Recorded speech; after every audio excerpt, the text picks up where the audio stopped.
시간에 오신 여러분 한 분 한 분을 축복합니다.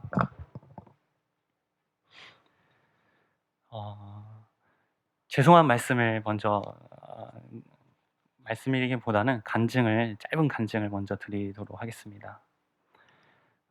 2022년도가 되면서 정말 여기 계신 분들 앞에서 말씀드리기에는 너무나 죄송하지만은 문득 제 나이를 한번 생각해 봤어요. 근데 어느새 내일 모레가 40이더라고요, 저도. 근데 그저께 태어난 것 같고 어저께 10살이 되고 어 그리고 방금 전까지 20살이었던 것 같은데 벌써 30대 후반을 인제 된 나이가 되는다는 생각이 문득 들면서 '시간이 되게 빠르다.'라는 생각이 많이 들더라고요. 뭐 여기 계신 분들도 아마 같은 생각을 가질 거라 생각이 많이 듭니다. 그러면서 참 '유괴의 시간이 인간 여기 세상에서 사는 이 시간이 너무 짧다.'라는 생각이 참 많이 들었습니다. 엊그저께 이 20살인데 지금 벌써 20년이 지났으면 정말 눈 깜짝할 사이에 저는 어느새 또 60을 바라보는 나이가 되고 있고, 글쎄요. 저희 어머니 아버지 세대 분들 중에서는 이미 천국에 가신 분들도 계신 분들이 있을 테고, 그런 좀 복합적인 생각이 들면서 참 이 시간의 삶이 너무나 귀하고 또 너무나 소중하고, 그리고 어 하나님 앞에 드리는 시간이 정말 잘 사용을 해야겠다는 생각이 들더라고요. 내가 그냥 단지 여기서 힘들어하고 또 누구를 미워하고 시기하고 질투하고 그런 시간조차도 너무 아깝다는 생각이 들면서 정말 하나님 앞에 쓰임 받고, 그리고 여기 계신 분들, 우리 아이들부터 우리 권사님들까지 한 사람 한 사람 대할 때도 정말 그 시간을 하나님 앞에 쓰여지는 시간, 또 하나님의 마음에서 대하는 시간을 가져야겠다는 생각이 문득 드는 좀 시간을 가지게 되었습니다. 그래서 앞으로의 우리의 삶이 각자가 저를 포함해서 어느 정도까지 남지는 모르겠지만은 앞으로의 삶이 이 육신의 삶 속에서 정말 아깝지 않는 그런 하나님 안에서의 귀한 시간을 마음껏 누리는 우리 중심 공동체가 참 됐으면 좋겠다라는 생각이 들어서 이 말씀을 좀 나누고요. 오늘 또 함께 나눌 말씀이, 그러니까 그런 하나님의 시간을 나누기 위해서 가장 먼저 내가 하나님 앞에 되어지는 것이 무엇일까라고 곰곰이 생각해 봤을 때 신앙의 실체밖에 없더라고요. 결국에는 내가 지금 믿고 있는 이 하나님이 나에게 정말 실체인지 아니면은 관념인지, 어 이렇게 생각하면 참 억울하잖아요. 나는 실체라고 하나님을 계속 한평생 살아왔는데 나중에 하나님 앞에 섰을 때 이 시간이 다 관념의 시간이었다라고 하면 얼마나 무섭고 슬프고 힘들겠습니까? 그쵸? 그래서 그런 고민들을 아 끊임없이 하려고 하고, 또 하지 않으려고 해도 저의 하나님과 상관없는 모습을 볼 때마다 그런 생각을 하게 됩니다. 그래서 참 우리의 신앙이 실체가 어 정말 됐으면 좋겠다. 그런 삶으로, 또 그런 말씀으로 오늘 말씀을 준비할 때 그러면은 하나님의 어 그런 하나님과 나의 관계성의 실체, 하나님의 실체가 된다는 게 과연 뭐가, 그러면 어떤 게 실체가 돼야 될까라고 고민해 봤을 때 결국엔 말씀이 들어가요, 말씀. 과연 말씀이 나에게 정말 실체인가? 오늘 같이 나눌 이 성경 말씀이 정말 나의 삶에서 실체인가라고 오늘 다시 한번, 어떻게 보면 굉장히 기초적인 거고 그런 것들을 함께 나눴으면 좋겠다는 생각이 들었습니다. 그래서 요한복음 1장 1절 오늘 함께 나눠보도록 하겠습니다. 요한복음 1장 1절 말씀입니다. 오늘 이 말씀을 읽을 때 정말 이 말씀이 우리 각자의 심령에 실체가 되어지기를 간절히 원합니다. 함께 읽어보도록 하겠습니다. 시작! 태초에 말씀이 계시니라. 이 말씀이 하나님과 함께 계셨으니 이 말씀은 곧 하나님이라. 아멘. 이제 여러분들에게 잠깐 짧은 질문을 드려보겠습니다. 말씀은 뭐가 말씀이죠? 어떤 걸로 구성되어 있는 게 말씀이죠? 언어죠, 언어. 그렇죠? 뭐 언어가 말씀이다라고 얘기할 수 있고요. 또 언어로 구성된 게 말씀이기도 하고요. 그러면 제가 한번 여쭤볼게요. 언어는 하나님이 만드셨을까요? 안 만들었을까요? 만드셨겠죠? 예, 만들었죠, 언어를. 그럼 왜 만들었을까요? 왜? 언어를 왜 만드셨을까요? 네? 그쵸, 예. 와, 맞아요. 지사님, 감사합니다. 소통하기 위해서. 예. 그러니까 대화하기 위해서. 그럼 누구랑? 네? 하나님이 만드셨으니까 누구랑? 하나님 입장에서? 그쵸, 우리랑. 그쵸. 그러니까 쉽게 얘기하면 언어는 하나님께서 만드셨잖아요. 그러니까 하나님이 언어를 왜 만드셨을까요? 우리랑 대화하기 위해서. 더 나아가면 우리랑 관계를 갖기 위해서 언어를 만드셨습니다. 그냥 더 쉽게 얘기하면 인간과 우리와 인격적인 관계를 이루기 위해서, 더 나아가서 우리를 구원하기 위해서 언어를, 말씀을 만드셨습니다. 그러면 또 하나 질문. 어떠한 하나님이 어떠한 인간을 구원하기 위해서, 혹은 어떠한 하나님이 어떠한 인간과 소통하기 위해서 언어를 만드셨을까요? 네? 뭐 여기저기 소리가 들리긴 하는데 아마 각자 뭐 마음속으로 다 대답을 하셨을 겁니다. 뭐 여러 가지 표현이 있겠지만은 제가 이제 말씀드리고 싶은 거는, 보이지 않는 영적인 존재 하나님이 보이는 것만 실제로 여기는 인간에게 말씀하기 위해서 언어를 만드셨다라고 저는 말씀을 드리고 싶어요. 그러니까 완전히 상반된 존재들이죠. 그렇죠? 그러니까 영적인 존재인 하나님이 육우선된 인간을 구원하기 위해서 언어를 만드셨습니다. 그러면 다시 질문을 던져 보겠습니다. 그러면 하나님은 언어를 왜 만드셨을까요? 만드신 목적이 무엇일까요? 언어를 통해 인간과 관계를 이루기 위해 만드셨죠. 그런데 전제가 뭐냐면 관계를 맺어야 되는데 인격적인 관계잖아요. 근데 이 인격적인 관계 속에서 이 언어를 통해서 보이지 않는 하나님을 보이는 것만 실제로 여기는 인간에게 이 언어를 통해서, 이 말씀을 통해서 자기를 드러내고 자기를 알려야 돼요. 모르겠습니다. 하나님이 엄청 하셨을 것 같아요. 야, 이걸 어떡하지? 어떻게 해야지 인간이 보이지 않는 하나님을 실제로, 방금 우리가 얘기했던 실체로 알고 나와 소통을 할 수 있을까? 아마 마치 그거를 가시적으로 표현한 게 뭐냐면 이 땅에 오신 예수님이에요.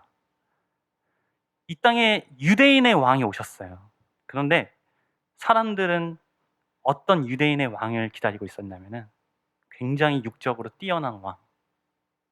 그런데 예수님은 전혀 그거와 상반된 반대의 모습.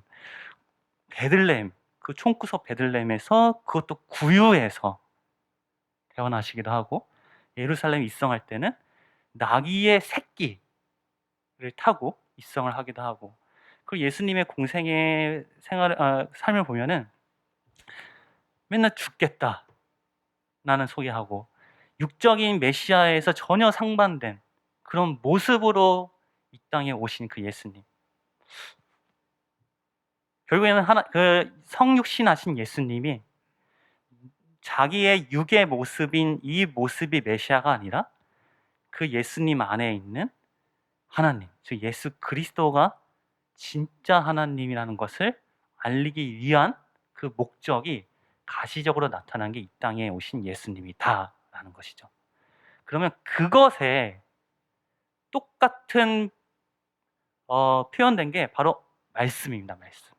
하나님은 이 말씀을 통해서 방금 성육신하신 예수님의 목적과 똑같이 이 말씀을 통해서 보이지 않는 하나님을 실체고 진짜 실제로 존재하고 너희와 함께하고 구원하고 인격적인 관계를 맺는 그 하나님을 알려주기 위한 것이 바로 말씀, 언어라는 것입니다. 그래서 하나님은 굉장한 고민을 통해서 만드신 게 바로 이 언어가 아닐까라는 생각이 들어요. 그래서 언어라는 거는 인간과 하나님만 사용할 수 있는 거예요. 이 성경에서 하나님이 만드신 이 언어라는 거는.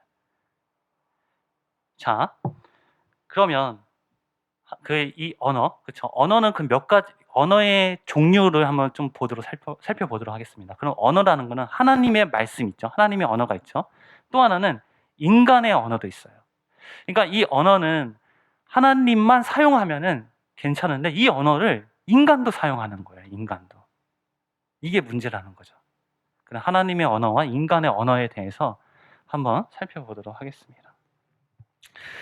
하나님의 말씀, 즉 하나님의 언어는 왜 하나님의 말씀이라고 할까요?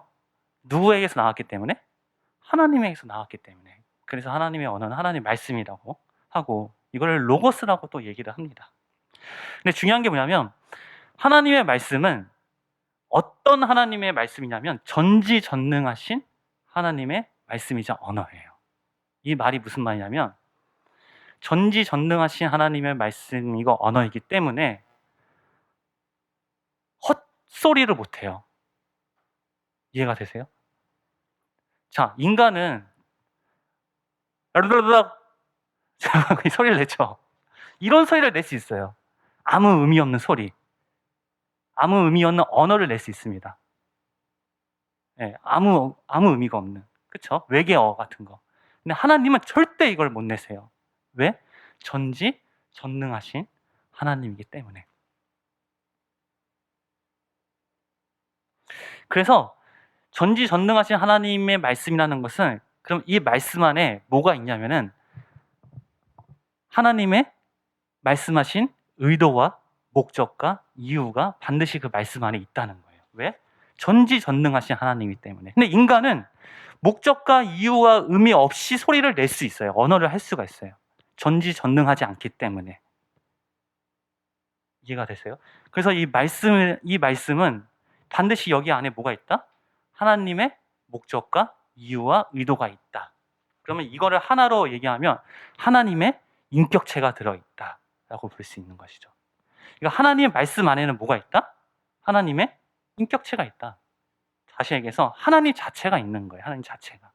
그래서 여러분들이 말씀을 읽을 때 우리 말씀을 읽는 이유가 뭐세요? 성경을 왜 읽으세요? 이걸 통해서 하나님을 만나려고. 그럼 말씀을 통해서 만나는 게 아니라 사실은 하나님, 그러니까 말씀을 통해서 만난다는 것은 말씀이라는 것을 도구로 간접적으로 만나는 거잖아요. 근데 사실은 우리가 성경을 읽고 말씀을 대한다는 것은 하나님을 직접적으로 만나는 겁니다. 그러니까 직접적인 만남을 위해서 말씀을 보는 거지 이 말씀을 통해서 어떤 뒤에 있는 하나님을 만나는 것이 아닙니다. 그러니까 말씀이 안에는 뭐가 있기 때문에? 하나님의 인격체가 들어있기 때문에. 그러니까 그거를 생각을 혹시라도 간접적으로 하나님을 만나기 위해서 말씀을 대한다고 생각했으면은 그거를 이제 바꾸시기 권면을 드립니다.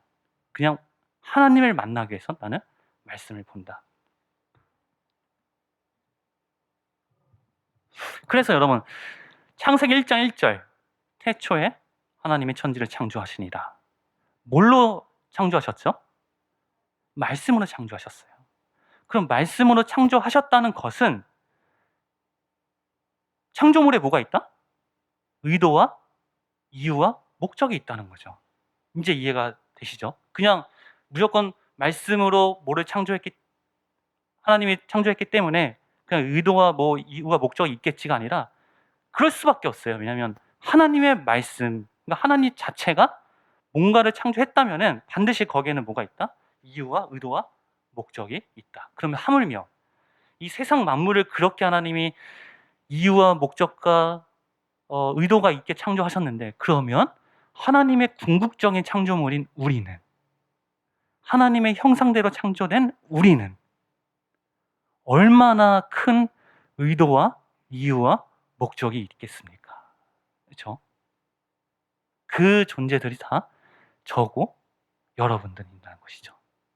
이제 그것만으로도 우리가 살아갈 이유와 그것만으로도 하나님을 바라봐야 되는 이유, 존재의 가치가 충분히 있지 않겠습니까? 아닌가요? 아닌가 봐요.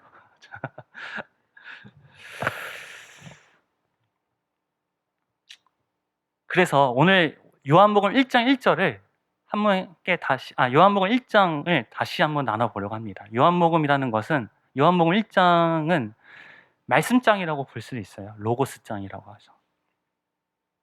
그래서 함께 살펴볼 텐데, 제가 이거를 말씀 안 드렸구나. 그러면 잘 보세요. 하나님의 말씀은 의도와 이유와 목적이 있잖아요. 오케이. 그 하나님의 말씀, 오케이.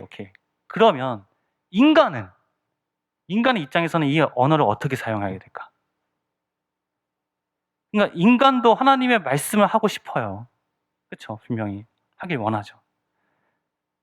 그래서 여러분들, 이 하나님의 말씀이 정말 나와 함께 할 때, 지금 무슨 말이냐면 말씀이 정말 내 안에 들어와서 내 안에 나와 함께 할 때, 그때 하나님의 말씀이 나를 통해서 나옵니다.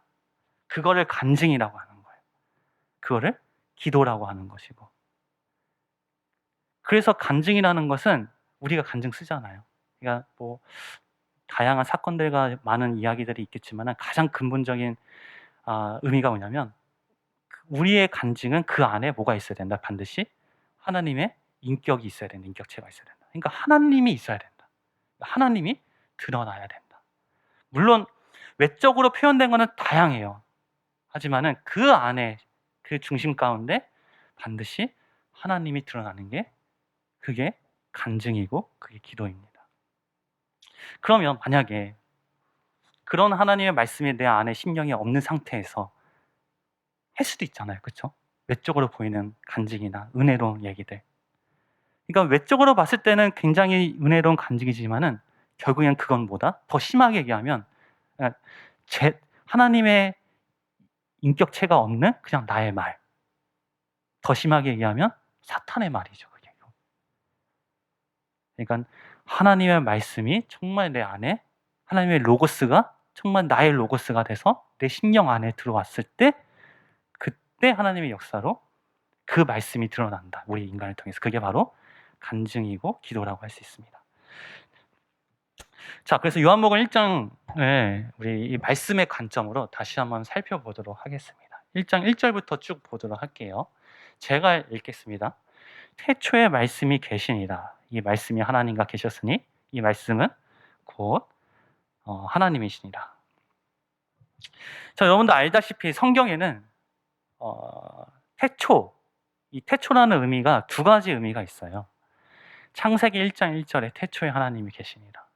태초에 하나님이 세상 하늘과 땅을 창조하시니라. 그렇죠? 그다음에 요한 복음 1장, 요한 1서 1장. 이 태초라는 개념이 있는데, 태초는 그냥 쉽게 얘기하면 시간이에요, 시간. 근데 창세기에서의 시간은 어떤 시간이냐면 지금 우리가 살고 있는 이 3차원의 시간이에요. 자, 제가 여기까지 움직이면 1초라는 시간이 걸렸죠? 이 시간. 근데 요한복음에서 말하는 시간은 이러한 시간이 있기 전 시간. 무슨 말이냐면 이 세상이 만들어지기 전에 오직 하나님만 계셨던 그 시간. 그렇죠? 그 시간을 의미합니다. 그러면 요한복음에서는 지금 1장 1절에서는 이 시간이죠. 하나님만 있던 시간. 즉 이거를 저의 표현으로 얘기하면 세상의 시간이 아닌 영적인 시간인 거죠. 영적인 시간. 이 시간은 우리가 죽으면 맞이하는 시간이에요. 이 세상에서 맞이하는 시간이 아니라 죽으면은 자연스럽게 우리가 맞는 그 시간. 그러면 그때부터 말씀이 계신대요. 그러면 이 말씀은 뭐예요? 처음부터 영원까지 계시는 말씀인 거죠. 그쵸? 처음부터 영원까지. 그리고 이 말씀이 곧 뭐라고? 하나님이라는 것입니다. 이 말씀이 곧 하나님이다. 아까 제가 말씀드렸죠. 말씀에는 반드시 뭐가 있어야 된다? 하나님의 인격체가 있어야 된다. 왜? 전능하신 하나님이 말씀하신 거기 때문에. 그래서 말씀이 곧 하나님이다라고 얘기를 할 수 있는 겁니다. 그래서 우리가 성경을 대할 때, 말씀을 대할 때, 말씀을 통해서 간접적으로 하나님을 만나는 게 아니라 진짜 하나님을 직접적으로 대면하는 것이 바로 이 말씀이라는 거예요. 저부터 이걸 준비하면서 정말 회개가 많이 되어졌어요. 말씀을 너무 쉽게 대하고 말씀을 그냥 하나님을 대하는 게 아니라 그냥 어떤 책을 읽듯이 대하는 그런 것들, 그런 모습들이 저에게 많이 있었기 때문에 하나님을 앞에 두고 간접적인 하나님을 만나려고 했던 그런 모습을 회개하는 좀 그런 시간도 가졌습니다. 그래서 말씀을 대할 때 우리가 대표적으로 성경을 읽잖아요. 그러면 반드시 우리가 어떻게 되냐? 성경을 읽을 때 하나님의 이유와 의도와 목적을 반드시 고민을 해야 된다. 그래서 창세기 1장 1절만 읽어도 왜 태초가 앞에 있지? 전능하신 하나님이라면 아니 자기를 알리고 싶으면 하나님이라는 이름이 앞에 있어야 되는데 하나님이 태초에 있어야 되는데 왜 태초가 앞에 있지? 그렇죠? 그러니까 얼만큼 이 말씀을 실제로 대하냐에 따라서 그런 것들이 보이게 되는 거죠. 고민을 하게 되는 거죠. 왜 이렇게 하셨을까? 이유와 목적이 뭘까? 그러면서 실제이신 하나님을 이제 만나게 되는 것입니다. 그래서 이걸 지난주 말씀이었나요? 목사님 말씀대로 성경을 어떻게 봐야 되느냐? 간단하게 얘기하면 이게 바로 이렇게 보는 게 바로 있는 그대로 본다라는 거예요. 있는 그대로 본다. 있는 그대로가 뭐예요? 하나님 되게 하신 게 이 말씀인데 그거를 있는 그대로 보는 게 그렇죠? 이유와 목적과 의도를 고민하면서 보는 거죠. 자, 그다음에 보도록 하겠습니다. 요한복음 1장 2절.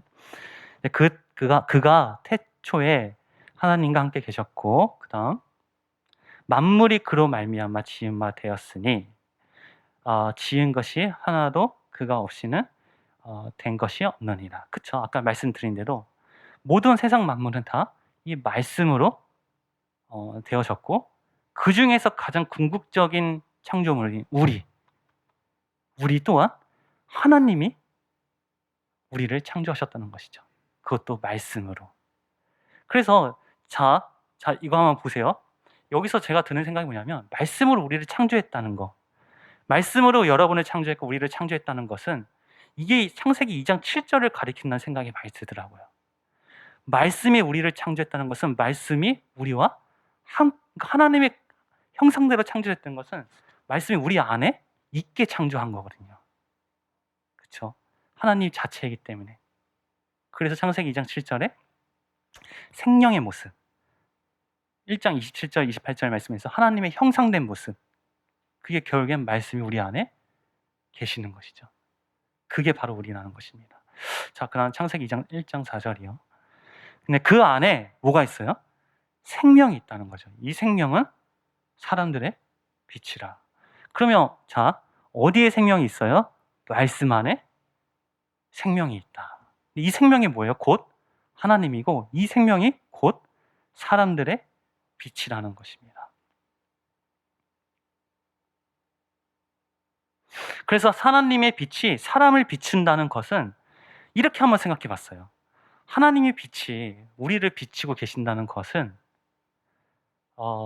물론 가시적으로 여러 다양하게 표현할 수 있겠지만은 제일 우리에게 직접적으로 표현할 수 있는 게 이 성경 말씀 이거라는 생각이 들어요.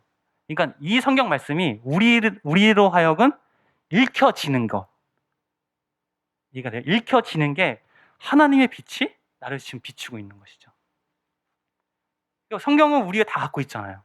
지금 계속 비치고 있는 거예요. 우리가 언제든지 말씀을 볼 때마다 하나님의 빛이 우리를 비추고 있는 거죠. 자, 그 다음이요. 빛이 어둠에 비치되 어둠이 깨닫지 못하더라. 자, 그 다음요. 하나님께로부터 보내심을 받은 사람이 있으니 그의 이름은 요한이라. 쭉 넘어가겠습니다. 7절. 그가 증언하러 왔으니 곧 빛에 대하여 증언하였고 모든 사람이 자기로 말미암아 믿게 하려 함이라. 그 다음. 그는 이 빛이 아니요 이 빛에 대하여 증언하러 온 자라. 그 다음. 참 빛, 곧 세상에 와서 각 사람에게 비추는 빛이 있으니. 그러니까 참 빛이죠.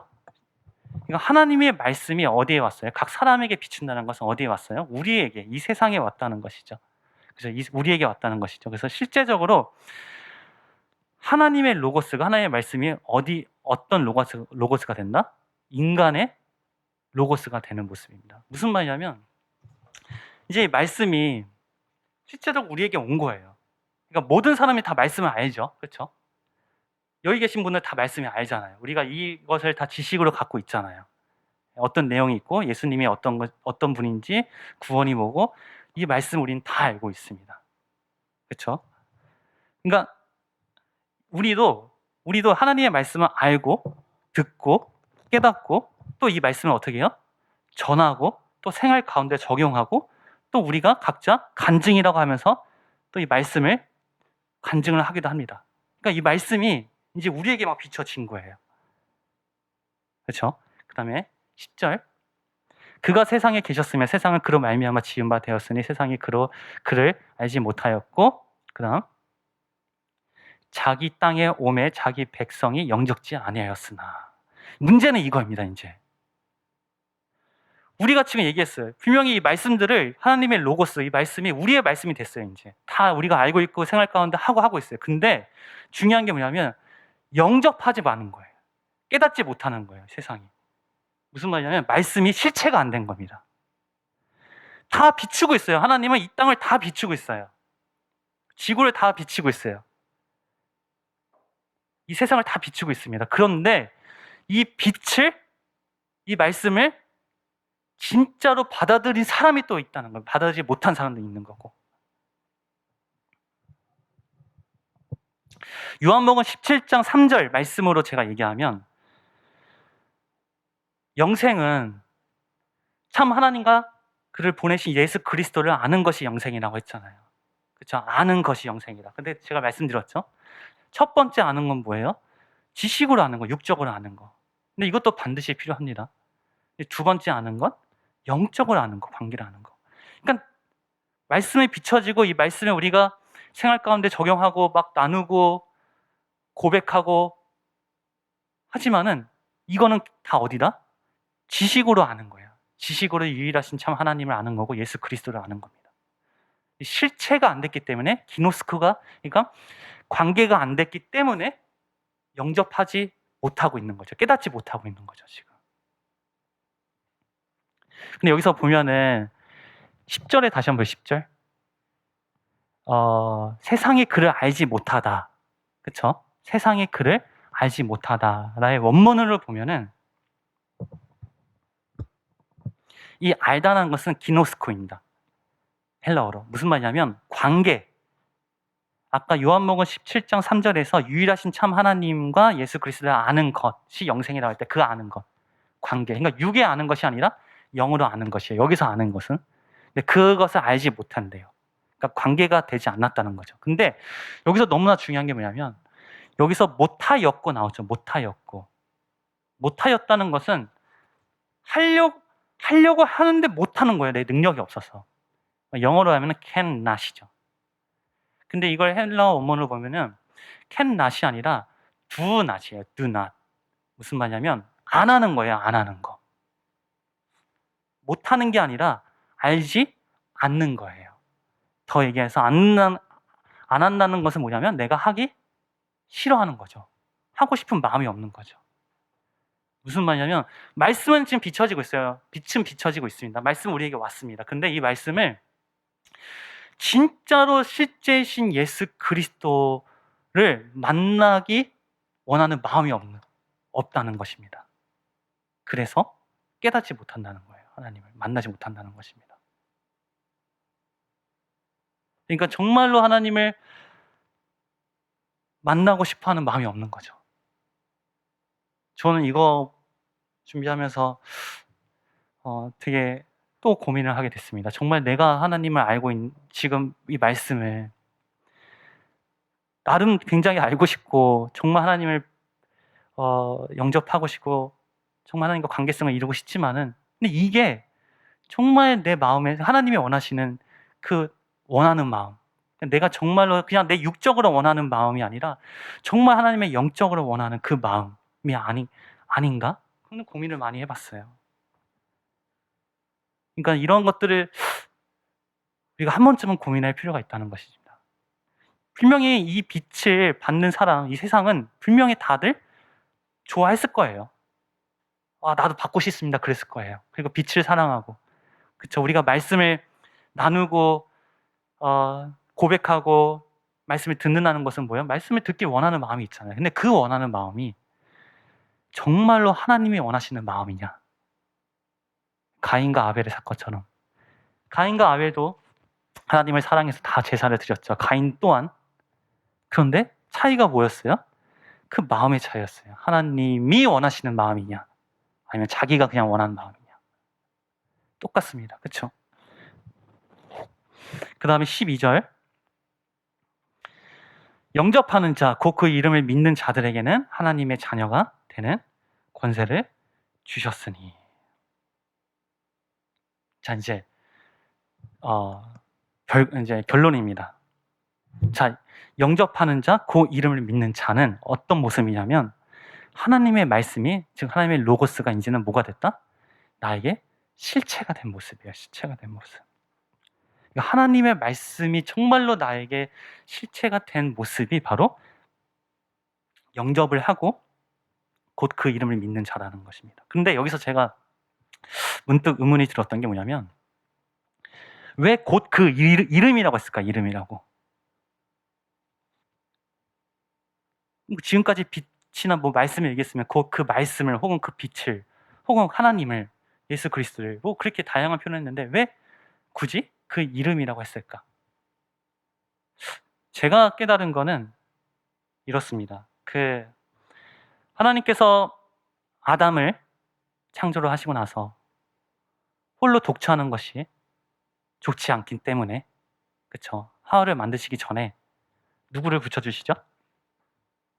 누구를 붙여줄까요? 네? 그쵸? 동물을 붙여주시죠. 그때 아담이 했던 게 이름을 지어주잖아요. 이름을. 그러니까 이름이라는 것은 물론 그뿐만 아니라 사건에서 이름이 많이 나오잖아요. 근데 이름을 지어주고 혹은 이름을 바꿔주고, 그쵸? 시몬에서 혹은 베드로로.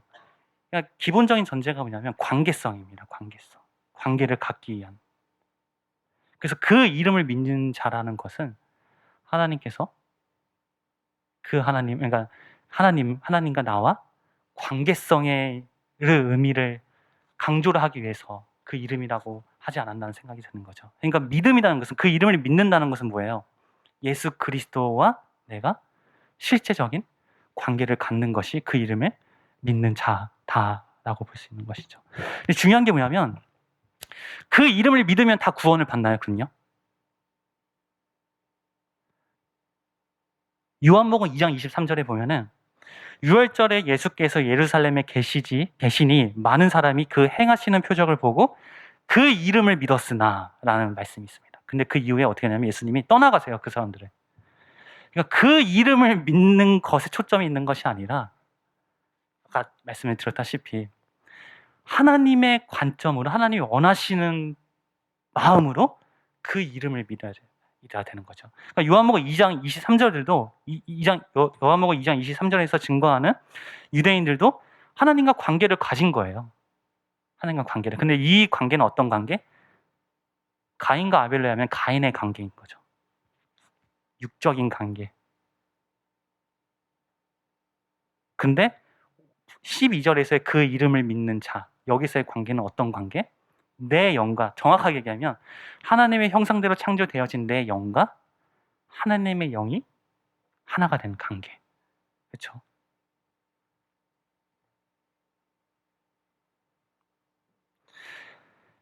이게 바로 하나님의 말씀이 나에게 실체가 된 거다라고 얘기를 할 수 있습니다.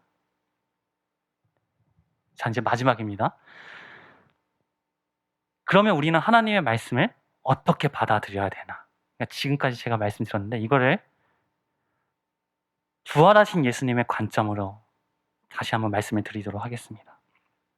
나는 하나님의 말씀을 우리는 어떻게 받아들여야 되나? 이제 결론입니다. 요한복음 2장 22절이죠. 그쵸?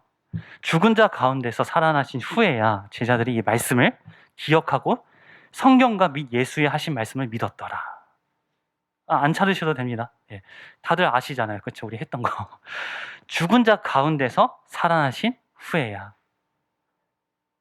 죽은 자 가운데서 살아나신 후에야 말씀이 실체가 됐다는 것이죠. 그렇죠? 그러면 이 죽은 자 가운데서 살아나신 후, 이 부활의 시점이 언제냐? 이게 굉장히 중요한 거죠.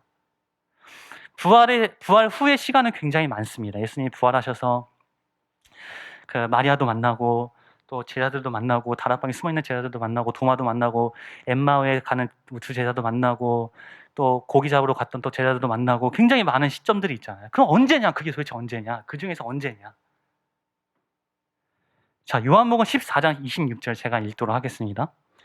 보혜사 곧 아버지께 내 이름으로 보내실 성령 그가 너에게 보는 것을 가르치시고 내가 너에게 말한 모든 것을 생각나게 하시리라. 누가? 보혜사 성령 하나님께서. 이 보혜사 성령 하나님은 언제 오시는 분이죠? 삼일체 속성으로 따지면은 사도행전 2장 3절에서 4절 성령 충만했던, 그쵸? 그러니까 그 보혜사 성령 하나님의 속성으로 오신 그 하나님이 내 안에서 어떻게 하신다? 말씀을 기억나게 하시고 가르치신다는 거죠. 그렇죠? 그러니까 말씀이 뭐가 됐다? 실체가 됐다는 겁니다. 그러면 요한복음 2장 22절에서의 부활하신 후라는 것은 언제예요? 그러면 부활하신 후에 말씀이 실체가 됐다고 했잖아요. 그렇죠? 보혜사 성령 하나님이 내 안에 내주하신 그 시점인 거죠.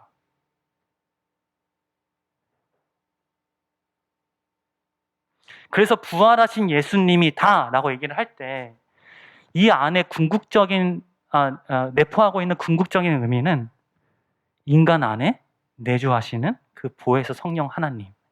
물론 속성으로 얘기하면 구분이 되겠지만은 포괄적으로 얘기할 때 그 하나님이 바로 부활하신 예수님이다라고 우리가 얘기를 하는 겁니다. 그래서 이분이 우리가 어떻게 영원히 그 말씀이 뭐죠? 요한복음 그 예수님께서 이제 아버지께 간구하고 아버지가 보혜사 성령 하나님을 너희에게 이제 보내주신다는 그 말씀. 요한복음 14장 7절이었나? 하여튼 근데 그 하나님이 언제까지 계신다? 영원히 함께 계신다고 했잖아요. 그죠? 영원히. 그렇죠? 그러니까 영원히 우리와 함께 우리와 안에 살아주시면서 계시고 살아주시면서 말씀이 실체가 되는 거죠. 그래서 말씀이 실체가 되는 방법은 아무리 해도 없습니다. 이 성경이 하나님으로 보일 때 그게 정말 실체가 되는 거고, 근데 중요한 거는 제가 이렇게 얘기를 하면서 항상 마음이 불편해요. 왜냐하면은 제가 막 이게 되어져서 하는 얘기가 아닙니다.